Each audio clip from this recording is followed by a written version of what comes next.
Proposals of offshore oil drilling is a hot-button issue in South Florida, especially with the presidential election just around the corner. Today, President Bush laid out his plan to drill in the ocean, calling for an end to the 27-year federal ban.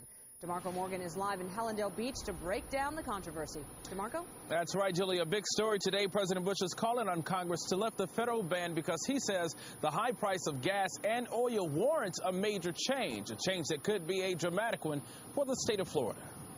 Unless members are willing to accept gas prices at today's painful levels or even higher, our nation must produce more oil. President Bush's call for Congress to end the decades-long ban on offshore oil drilling comes with heightened urgency, and for him a change in position.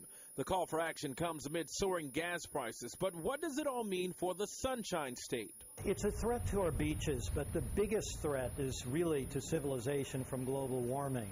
Alan Farago with ProgressFlorida. Many Floridians who have opposed oil drilling over the years are afraid of a huge oil spill and its effects on the state's beaches. They also warn the tourist economy could take a hit as a result. Drilling experts argue new technology makes it safer.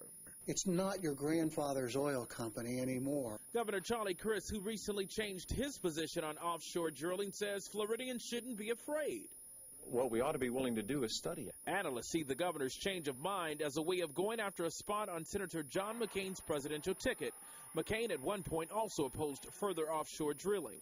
Democrats call McCain's change of position on coastal oil drilling political suicide and a state that candidates probably must win to get to the White House. There are 68 million acres. That's the size of two substantial states. 68 million acres that are already in the hands of the oil companies, which they're not using. Currently, offshore drilling is allowed only in the western Gulf of Mexico.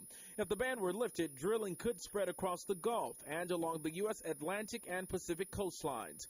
Senator Barack Obama and other Democrats accuse Republicans of caving into oil companies, which they urge to drill elsewhere. And President Bush, Senator John McCain, and Governor Crist say drilling here should at least be explored, but analysts say Congress may not even get to the issue before the year is out. We're live here on Hallandale Beach. DeMarco Morgan, South Florida Tonight.